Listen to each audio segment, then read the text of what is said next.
কোন নারী চাকরি করেন তবে তার বিধান কি এবং এই বিষয়ে স্বামীর অবাধ্য হলে পরিণতি কি হবে? আল্লাহ রাব্বুল আলামিন আমাদেরকে জীবন ব্যবস্থা যেটি দিয়েছেন সেটা পৃথিবীতে সবচেয়ে সুষম এবং সবচেয়ে বাস্তব ভিত্তিক। আল্লাহ সুবহানাহু ওয়া তাআলা আমাদেরকে যে সিস্টেম দিয়েছেন, যেটাকে সুন্নাতুল্লাহ বা আল্লাহর নিয়ম বলা যায়, আল্লাহর সিস্টেম বলা যায়, সেটা হলো কি? সেটা হলো পুরুষকে আল্লাহ তাআলা দায়িত্ব দিয়েছেন বাহিরের সব কাজকামগুলো সামলাবার। সে উপার্জন করবে, সে ক্ষেত খামার করবে, সে আয় ইনকাম করবে, সে পরিবারের জীবিকার জোগাড় করবে। আর মহিলাকে আল্লাহ তাআলা জিম্মাদারি দিয়েছেন তিনি বাসার ভেতরের সাইডটা সামলাবেন। অর্থাৎ তিনি ওই পুরুষের উপার্জিত যে জীবিকা আছে সেটার ব্যবস্থাপনা, ভেতরের সাইডটা অর্থাৎ হোম মিনিস্ট্রির যে কাজটা, হোম অ্যাফেয়ার্সের যে কাজটা, সেই কাজটা তিনি করবেন। এটা হলো আল্লাহর সুন্নাহ। আল্লাহ তাআলা নারী এবং পুরুষকে সৃষ্টিও করেছেন সেভাবে। আপনি লক্ষ্য করলে দেখতে পাবেন একজন নারীকে আল্লাহ রাব্বুল আলামিন সন্তান গর্ভে ধারণ করার ক্ষমতা দিয়েছেন। সন্তান গর্ভধারণ করতে কমপক্ষে 10 মাস সময় লাগে, মানে 10 মাস, প্রায় 10 মাস সময় লাগে গড়ে। এই 10 মাস সময় গর্ভধারণ করার সময়টা অনেক কষ্টের সময়। আল্লাহ বলেছেন হামালাতহু উম্মুহু কুরহাও ওয়া ওয়াদাআতহু কুরহা। মায়েরা সন্তানকে গর্ভে ধারণ করে অনেক কষ্ট করে, প্রসব করে অনেক কষ্ট করে। 10 মাস আপনার পেটের সাথে আপনি দুইটা ইট বেঁধে বা একটা ইট বেঁধে আপনি 4 মাস ঘুরেন, রাতে ঘুমাবেন, ওয়াশরুমে যাবেন, সবসময় আপনার সাথে একটা ইট পেটের সাথে বেঁধে রাখেন। একটা ইটের ওজন যতটুকু একটা বাচ্চার ওজন, অনেক সময় এতটুকু হয় না। তো এই পরিমাণ ওজন নিয়ে আপনি সারাদিন চলাফেরা করেন, জীবনটা কত কষ্টের হবে। এর বাইরে তো অন্যান্য অসুবিধা আছেই। তো একজন মায়ের জন্য এই যে সন্তান গর্ভে ধারণ করার সময়টাতে তার জন্য অফিস আদালতে কর্মক্ষেত্রে কাজ করাটা বেশি সহজ নাকি বাসাবাড়িতে অবস্থান করাটা সহজ? বাসাবাড়িতে অবস্থান করা না? তাহলে বোঝা গেল যে আল্লাহ রাব্বুল আলামিন বায়োলজিক্যালি সৃষ্টিগতভাবে এমন ভাবে সৃষ্টি করেছেন নারীকে যে তার বাসায় থাকাটা তার জন্য বেশি উপযোগী। পুরুষকে আল্লাহ তাআলা সেরকম করে তৈরি করেন নাই। এই জন্য পুরুষকে এমন ভাবে তৈরি করেছে সে বাইরে স্ট্রাগল করবে, সে যুদ্ধ সংগ্রাম করবে, সে লড়াই করবে, সে চাষাবাদ করবে, সে বাইরের সব হ্যাসেল সামলাবে। আর নারীকে আল্লাহ তাআলা কোমল করে সৃষ্টি করেছেন বাসায় থাকার উপযোগিতা। এরপরে আসেন সন্তান গর্ভে ধারণ করার পর, সন্তান প্রসব করার পর সন্তানকে 2 বছর দুধ পান করাতে হয়। সন্তানের রিজিকের ব্যবস্থা আল্লাহ রেখেছেন মায়ের বুকে, মায়ের বক্ষে আল্লাহ তাআলা সন্তানের রিজিক রেখেছেন। 2 বছর ধরে সন্তানের যে দুধ পান করাতে হয়, সকালে বিকালে রাতে দুপুরে, সময় নাই অসময় নাই, সারাক্ষণ যখন সে চাইবে কাঁদবে, ক্ষুধা লাগবে, তাকে দুধ পান করাতে হবে। এই সময়টা থেকে কর্মস্থলটা বেশি উপযোগী নাকি বাসাবাড়ি? সন্তানকে দুধ খাওয়ানোর জন্য এই 2 বছর মায়ের জন্য কোথায় থাকা বেশি উপযোগী? বাসাবাড়ি। তাহলে বায়োলজিক্যালি আল্লাহ তাআলা যে গঠন প্রকৃতি দিয়ে নারীকে তৈরি করেছেন, পুরুষকে তৈরি করেছেন, তা দেখে বোঝা যায় যে আল্লাহ তাআলা নারীকে তৈরি করেছেন তিনি ভেতরের সাইডটা সামলাবার জন্য, আর পুরুষকে তৈরি করেছেন বাইরের সাইডটা সামলাবার জন্য। আমরা আল্লাহর এই সিস্টেমকে, আজকের দুনিয়ার মানুষ আল্লাহর এই ফিতরাতকে, এই প্রকৃতিকে আমরা ডিস্ট্রয় করে ফেলার সংগ্রাম করছি, এটাকে ধ্বংস করার চেষ্টা করছি। আমরা বলছি না সবাই বাহিরে যাবে, সবাই সব দেখবে। এটা হলো মৌলিক বিষয় কোরআন এবং হাদিসের আলোকে। আল্লাহ এই জন্য কোরআনে বলেছেন ওয়াকারনা ফি বুয়ুতিকুন্না, নারীরা তারা বাসার সাইডটাকে সামলাবেন। এটা হলো মৌলিক দৃষ্টিভঙ্গি। এই দৃষ্টিভঙ্গির বাইরে পৃথিবীর মানুষ যারাই গিয়েছে তারাই হাড়ে হাড়ে টের পাচ্ছে এর ক্ষতিকর দিকগুলো কি কি।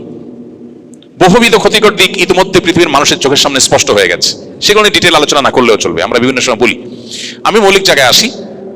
এই যখন মৌলিক দৃষ্টিভঙ্গি ইসলামের, এবার একজন মুসলিম নারী তিনি যদি কোনো কারণে বাহিরে কাজ করতে হয়, তিনি বিধবা, তার স্বামী নাই, থেকেও না থাকার মতো, অথবা তার আয় উপার্জন করে খাওয়াবার মতো, পরিবারের ভরণ পোষণ জোগাড় করবার মতো কেউ নাই, তিনি যদি বাহিরে কাজ করতে চান তার জন্য জায়েজ আছে। যেহেতু তার এটা প্রয়োজন, তার নিড, তার জন্য এটা জায়েজ আছে। তিনি শরিয়ার অন্যান্য দিক নির্দেশনাগুলো মেনে, পর্দার বিধিবিধানগুলো মেনে তিনি যদি বাইরে কাজ করতে চান, শরিয়া সেটাকে নিষেধ করে না। তাহলে মহিলার কাজ করতে চাইলে জায়েজ আছে, সেটা শর্ত সাপেক্ষে। আর যদি পুরুষ স্বামী উপার্জন করছেন, তাহলে সেক্ষেত্রে স্বামী তো তার সমস্ত ভরণ পোষণ, তার চিকিৎসা, তার থাকা খাওয়া, হাত খরচ, তার সবকিছুর ব্যবস্থা স্বামী করতে বাধ্য। আইনগতভাবে শরীয়ত আল্লাহ তাআলা সেই পদ্ধতি রেখেছেন। তাহলে তিনি বাইরে কাজ করার তো দরকার হয় না। এরপরেও দরকার কখনো হতে পারে, তার মা অপারগ, বাবা অপারগ, তাদের অসুস্থতা আছে, তাদের জীবিকার ব্যবস্থা নাই, ভাইরা আছে থেকেও দেখাশোনা করছে না, অথবা ভাইরা নাই, তার নিড আছে, প্রয়োজন আছে, এরকম যদি হয় সেক্ষেত্রেও তিনি বাইরে কাজ করতে চাইলে কাজ করতে পারবেন। তবে এক্ষেত্রে তার স্বামীর অনুমতি লাগবে। কারণ নারীদেরকে তাদের সুশৃঙ্খল জীবনযাপন, একটা সুন্দর সুষ্ঠু সংসার জীবন যেন সুন্দরভাবে চলে, সেজন্য আল্লাহ তাআলা পুরুষকে দায়িত্বশীল করেছেন। একটা দোকান, একটা মুদি দোকান 2 জন মানুষ চালায়, তাদের একজন মালিক থাকে, আরেকজন কর্মচারী থাকে, একজন সিনিয়র থাকে, আরেকজন জুনিয়র থাকে, একজন মূল দায়িত্বশীল থাকে, আরেকজন তার সহকারী থাকে। এভাবে একটা দোকান চলে। যদি বলে না 2 জনেরই সমান ক্ষমতা থাকবে, কোনো প্রকার কম বেশ থাকবে না। তাহলে দোকান টিকবে? টিকবে? একজন বলবে আমি এই মাল এত টাকা বেচবো, আরেকজন বলবে এই টাকা বেচবো, বেচাবেচি দিয়ে তখন মারামারি শুরু হবে, হবে না? তো একটা সংসার সুষ্ঠু সুন্দরভাবে চলার জন্য আল্লাহ তাআলা স্বামীকে অভিভাবক করেছেন, মাতবরি না, শুধু তার ঘাড়ের উপরে সমস্ত দায়িত্ব চাপিয়েছেন, সমস্ত দায়িত্ব। জীবিকা করতে জোগাড় করবা তুমি জানো, বাইর হও, মেয়েকে সে পেরেশানি দেওয়া হয়নি। যাই হোক, তো এই জন্য স্বামীকে যেহেতু কর্তৃত্ব এবং অভিভাবকত্ব দেওয়া হয়েছে সুশৃঙ্খল একটা সাংসারিক জীবনের জন্য। আপনি পশ্চিমা পৃথিবী যদি তাকান, দেখবেন স্বামী স্ত্রী যে সংসার গড়ে তারা, প্রায় প্রত্যেকটা ওয়েস্টার্ন কালচারের দেশে দেখবেন তাদের কালচারটাই এরকম যে স্বামী স্ত্রী দুজন মিলে সংসার করে, ওইটা যেন একটা ম্যাচ করেছে, ম্যাচ। আমরা ম্যাচ সিস্টেমে থাকি না, ওই রকম ম্যাচের যেরকম পার্টনার থাকে না, যে ঠিক আছে রুম ভাড়া 2000 টাকা, তুমি 1000 দিবে, আমি 1000 দিব, দুজন মিলে থাকলে। হ্যাঁ, বুয়ার বেতন এত টাকা, তুমি অর্ধেক আমি অর্ধেক দিবা, ঠিক আছে, তুমি বুয়ার বেতন দিবা, আমি তাহলে পানির বিল দিব, আমি গ্যাসের বিল দিব, তুমি বিদ্যুতের বিল দিবা, ভাগযোগ করে নেয় না? বা যা খরচ হয় 50-50 করে না? ওয়েস্টার্ন কালচারের প্রায় সবগুলো দেশে, অলমোস্ট বেশিরভাগ ফ্যামিলিতেই এই সিস্টেমে তারা চলে। স্বামী স্ত্রী দুজন মিলে বাসা ভাড়া নেয় এবং যত খরচা হয় তারা দুজন ভাগযোগ করে দেয়। এটা ম্যাচের পার্টনার, সেই হৃদ্যতা। এই জন্য একজনের কত ভাঙন ধরে, কত জোড়া লাগে, কত নদীর পানি খায়, কত ঘাটে যায়, কত আপনার উত্থান পতন হয়, তার কোনো ঠিক ঠিকানা নাই।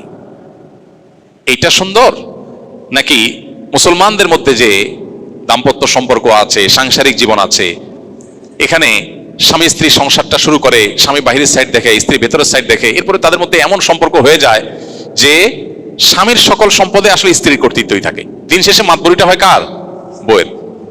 বিয়ের পরে প্রথম স্ত্রীরা একটু চাপে থাকে, কিন্তু আস্তে আস্তে আস্তে আস্তে তার মাতবরি, মাস্তানি, কর্তৃত্ব এগুলো এমন বাড়ে।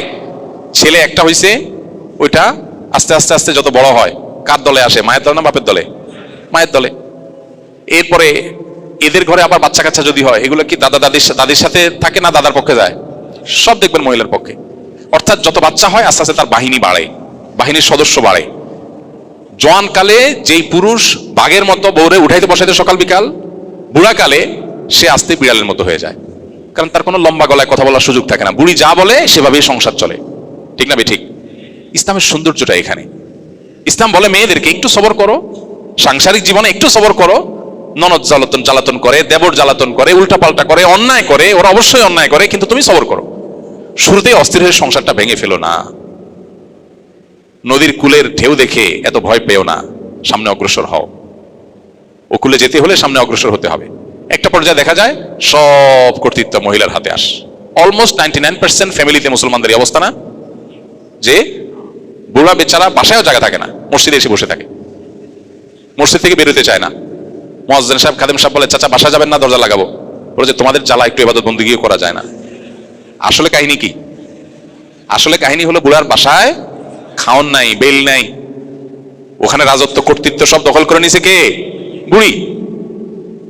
এখন বুড়া কি করবে? মসজিদে এসে বসে থাকে, চায়ের দোকানে বসে থাকে, বেল নাই। ও ভেতরে জগৎটা ছোট্ট ডাল বুড়ির।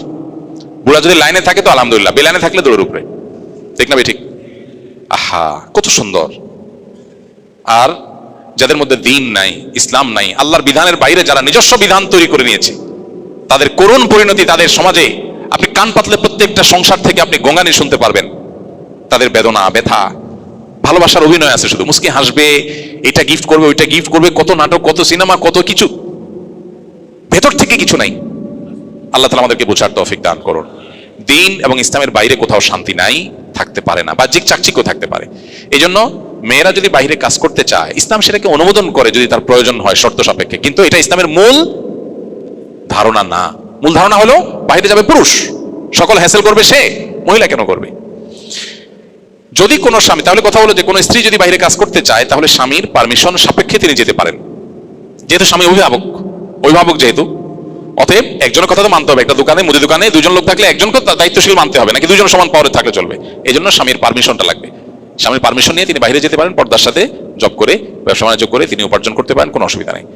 আর যদি বাসার ভেতর থেকে করেন এবং তাতে তিনি বাসা ভেতরে থেকে অনলাইনে কিছু করতে চাচ্ছেন বা অফলাইনে কিছু করেন, এমন কিছু করেন যেটাতে স্বামীর কোনো হক নষ্ট হচ্ছে না, তাহলে সেক্ষেত্রে স্বামীর অনুমতি ছাড়াও তিনি করতে পারবেন। আল্লাহ রাব্বুল আলামিন এত স্বাধীনতা দিয়েছেন ব্যক্তি স্বাধীনতার পর্যায়ে, যে কোনো নারী যদি বলে আমি কোনো ছেলের সাথে বিয়ে বসবো না, পৃথিবীর কোনো মানুষের শক্তি নাই, বাবারও নাই, মায়েরও নাই, কোনো আলেমেরও নাই, কারো শক্তি নাই ওই মেয়েকে ওই ছেলের সাথে বিয়ে দেওয়ার আইনগতভাবে। এত স্বাধীনতা একজন নারীকে ইসলাম দিয়েছে। তিনি যত উপার্জন করবেন, তার স্বামী ফকির হোক, মিসকিন হোক, যাই হোক না কেন, তার স্ত্রীর উপার্জনের মধ্যে 1 টাকারও দাবি করার কোনো এখতিয়ার স্বামীকে দেওয়া হয় নাই। নারীকে ইসলাম যে মর্যাদা দিয়েছে, আজকে নারীকে ফেক এবং মিথ্যা মর্যাদার আপনার নানা ফুলঝুরি এবং স্লোগান শুনিয়ে আমাদের বোনদেরকে বিভ্রান্ত করা হচ্ছে, আমাদেরকে বিভ্রান্ত করা হচ্ছে। আল্লাহ আমাদেরকে বোঝার তৌফিক দান করুন। আল্লাহর বিধানের বাইরে নারী হোক পুরুষ হোক কারোর কোনো মুক্তি নিহিত নাই।